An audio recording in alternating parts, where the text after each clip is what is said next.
Welcome back to the channel. Welcome back to another round of basis picks.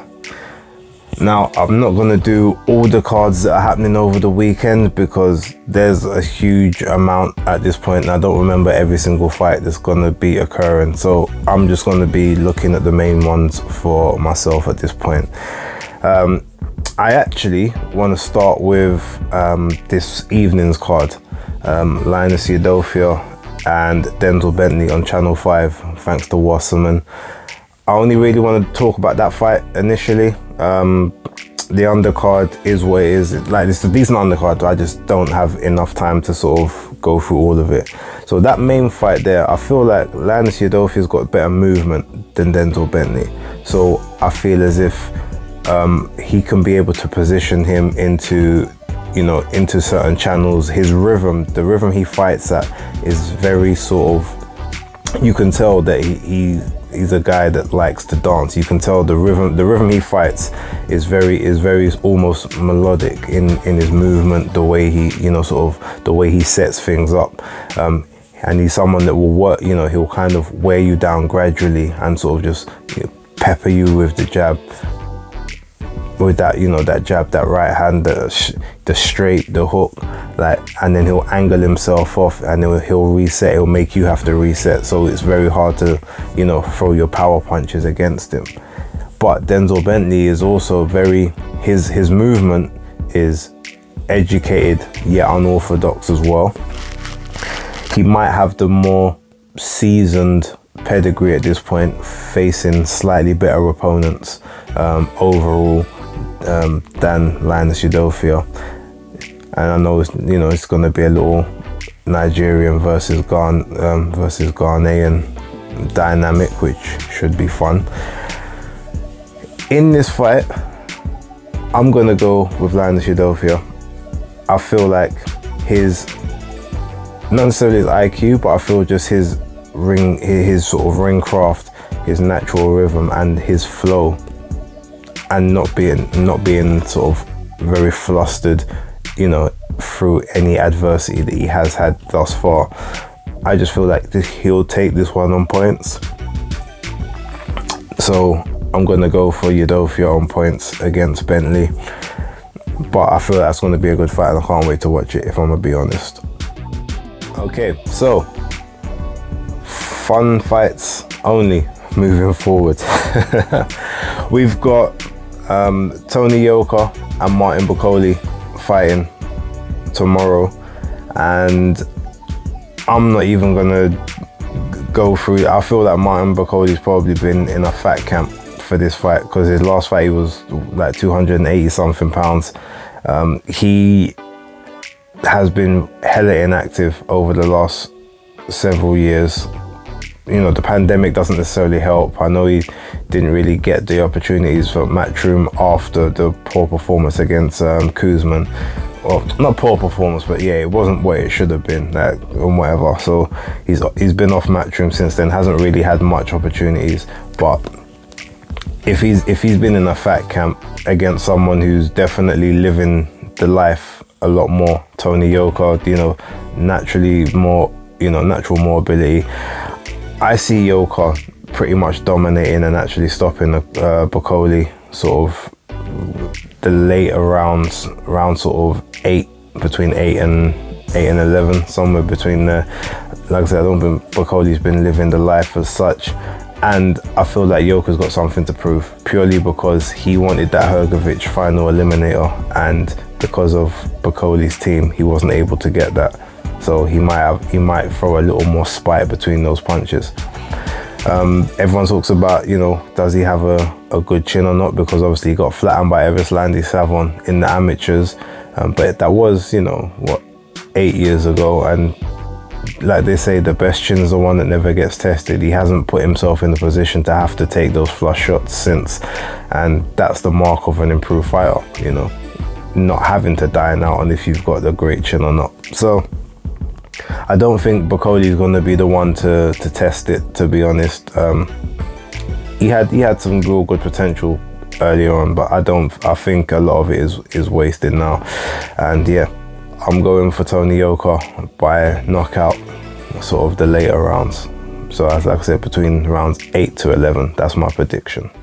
Now, okay, I can pretty much imagine I might get a little bit of backlash in the comments for this one, especially if Tony's watching. But Tony, it's all love, but hey, I want some entertainment, and I feel like it's going to be highly entertaining. So I will be watching the Trillerverse 5 card on Saturday, and the main event, Sergey Kovalev against Kubrat Pulev's younger brother, whose name I can't remember off the top of my head, but I know that he was an Olympic bronze medalist at cruiserweight. Kovalev's moving up to cruiserweight to face him. Now, Kovalev wants to do this kind of catchweight thing at cruiserweight. I think coming in sort of no more than like 185 or something. He's been wanting to sort of move from light heavy for a little while because he doesn't live the life, so therefore it's hard to make the weight. But he is, you know, as faded as he may be, he is still obviously former champion, lots of amateur and pro experience, and I haven't seen enough of the brother to make any concerted effort. So this one is purely just a wing and a prayer kind of guess. However, if Pulev comes in anything under 190, I mean not Pulev, if Kovalev comes in anything under 190, and I'll predict him to win this fight just due to experience. But again, this one is not a pick that I'm actually that confident on, because I don't know enough about the brother. All I know is that he is an Olympic bronze medalist, which should put him in some good stead. And I don't think he's had as many fights. Mostly we saw what happened with Bentley and Alekseev, you know, trying to take on that really seasoned guy, not having a huge pro career behind you. But yeah, we'll see. But what I really like about that card is the co-main event, which is actually Kubrat Pulev against Jerry Forrest. Now, a lot of people don't necessarily rate like Jerry Forrest as a fighter. Like, he's definitely, you know, they'll call him like a journeyman, but to me, I feel like he's definitely like I don't even know if he's a gatekeeper. That's not even the right word for him. He's not a journeyman. His record does not suggest he's a journeyman. And the 4 fights he has lost have all actually been to good opponents at the time, like Gerald Washington. He got knocked out by him. He got a draw with Zhile Zhang after getting knocked down 3 times in the first 3 rounds in that fight. He got beat by Michael Hunter in the first fight years ago, and then he just got a draw with him in his very last fight on Triller. I think that was back in November. So you know, he's credible, and now that he's actually like full-time boxing, I feel like, you know, he's starting to show some of those skills. And he's an awkward southpaw, and he hits hard, and he doesn't stop trying. So yeah, I don't know what level to call him. He's not a journeyman. He's not a fringe world level. Maybe he's just there, innit? Maybe it's that I don't think he's a gatekeeper either, because he's not fighting people to go, you know, to bring them up to the next step. But him versus Pulev. Now look, Pulev's a 2-time titleist. He's a, you know, sort of former Olympian as well. Very, very seasoned amateur. Got one of the best jabs in the heavyweight division. But there's not much power behind the rest of his shots. Like after his power jab, he doesn't have a huge amount extra. Now, Jerry Forrest is a bit of a dog, and he is gonna be in Pulev's face like all night. Plus, he's a southpaw, so if he comes using his southpaw rhythm to offset everything that Pulev is trying to do in the ring, I could quite comfortably see him winning this fight. However, if history is to be believed, this fight could end up being a draw, because his last 2 fights where he probably should have won or could have been considered to win, he got given the draws. So But I'm gonna be bold on this one because I feel like he doesn't get the credit he deserves. I feel like if you're gonna call him a journeyman, then he's like an elite level journeyman. He's the best of that level of guy. So I'm actually gonna predict Jerry Forrest to win via decision on this one. I don't think he'll knock Kubrat Pulev out, but I think he'll definitely outwork him, especially towards the middle to late rounds, when Pulev maybe starts to tire. But he can't let Pulev get into any natural rhythm. If Pulev starts, you know, working behind that jab, then it's just going to be a long night for Forrest. But I'm gonna be bold. I'm gonna go Jerry Forrest points win. He deserves it, to be fair. Okay, so now the I guess the main card of the weekend, which is JermellCharlo against Brian Costano 2 for the undisputed super welterweight or light middleweight titles, depending on however way you like to define it. Now, let's talk about the undercard real quick. Very good fight on the undercard, which is Jaron Boots Ennis versus Castillo Clayton. Now, this is a boxer puncher versus pure boxer matchup, and normally in those type of scenarios, the pure boxer is the one that has the stylistic advantage. Now, the one thing that might hinder Castillo Clayton is the level of activity he's had over the last 3 years. He fought Sergey Lipinets in 2020, sort of in the height of the pandemic, and subsequently since then he had one fight in 2021. Now, to be honest, he beat Sergey Lipinets, but it was given a draw, and that was purely because Lipinets was supposed to be fed to Boots Ennis initially. So he was supposed to lose, Lipinets was then supposed to lose, and Boots was supposed to get the final eliminator. As it was a draw, Lipinets still got to go on to his Boots Ennis fight, but then they said, well, you've now got to have a final eliminator against Castillo Clayton to clean up who's gonna have the 147 championship title shot when they do call for the mandatory. So that's the little backstory behind why this fight's happening. Now, Castillo Clayton has got great movement. He's a former Olympian, Canadian Olympian as well. So he's got enough, he's sort of got enough dig on the shots that you're not just gonna not respect what he can deliver, but he's not gonna be there for, you know, power. He's not gonna stand in the pocket and trade. He's not gonna allow himself to get caught on the ropes. He's got, like I said, he's got very good lateral movement. He's got very good in and out footwork as well. He's got a very good jab. And he's got a pretty decent backhand as well, but he does a lot of stuff while remaining safe. He's got pretty good defense too. Boots Ennis, as we all know, he's also, you know, he's very quick, very explosive. He's got good footwork. He's got very good combination punching. He's got a lot of punch power, and he's very spiteful. So this fight comes down to two things, in my opinion. Can Castillo Clayton use his ring craft, but also his engine to, you know, to comfortably go the rounds, or has the amount of time out of the ring in the last 3 years, you know, is that going to show? Because he is now 35, and he's had 2 fights in the last 3 years. This will be obviously his 3rd fight, so he's had 1 fight a year since 2020, which is obviously not a great schedule to be on, especially if you rely on your timing and your movement and whatnot.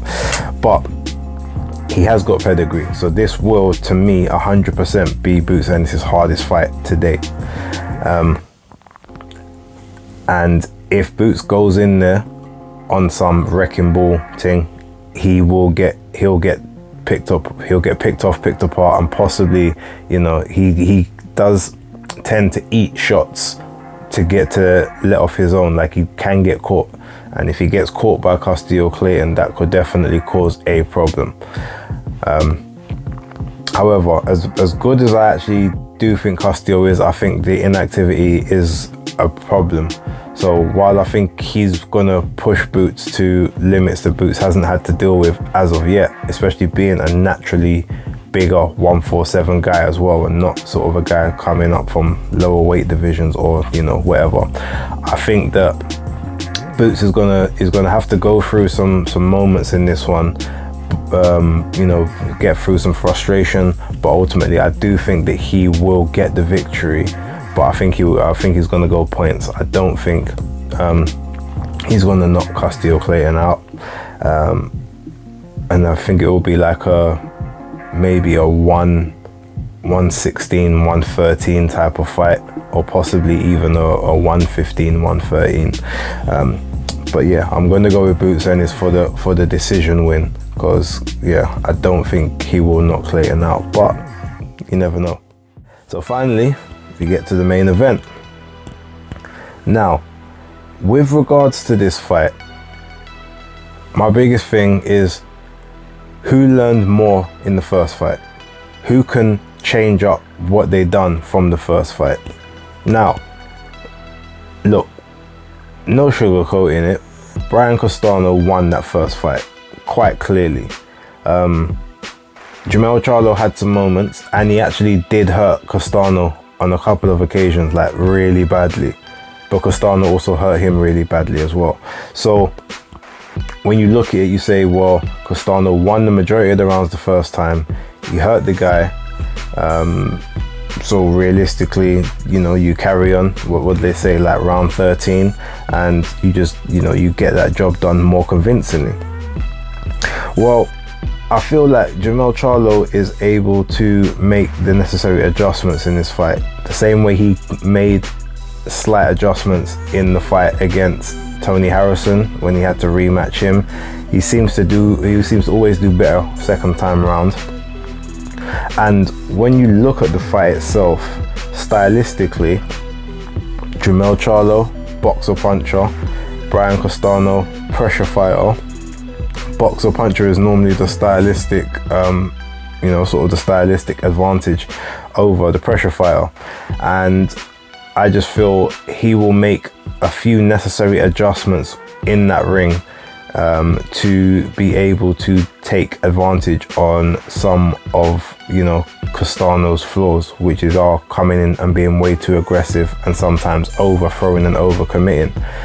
And if the rumors are to be believed, Castano's obviously postponing this rematch on 2 different occasions, and JermellCharlo's like, well, like, hurry up, I want to run this thing back. If he is coming off of the bicep injury, as was claimed earlier on in the year, then maybe he's not going to be as active. He's not going to be as dangerous as he was in that first fight. That's not what I used to take into consideration here, but that is a factor for you to consider. But ultimately, I am going with JermellCharlo to win this rematch, and I actually think he's going to win it by knockout. I think, yeah, he's going to stop Castano this time around.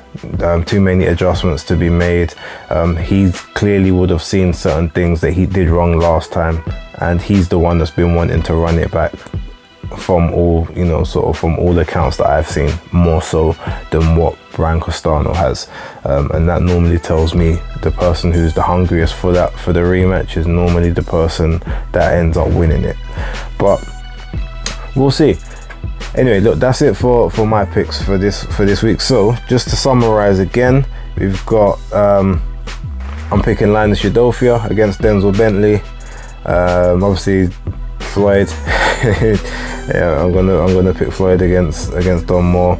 I'm picking Delphine Passoon against Ellen Mekhaled. I am picking Sergey Kovalev against Pulev's younger brother, but that one's just vibes at this point. And I'm also picking Jerry Forrest to decision Kubrat Pulev. I'm picking Jaron Boots Ennis via decision against Castillo-Clayton, but a very close competitive fight. And I'm picking JermellCharlo against Castano by way of knockout or technical knockout. So put yours down in the comments, let me know what you think, and let's see who's right, who's wrong. And yeah, let's just have some vibes over the weekend. It's going to be a good one. But for right now, basis picks, locked.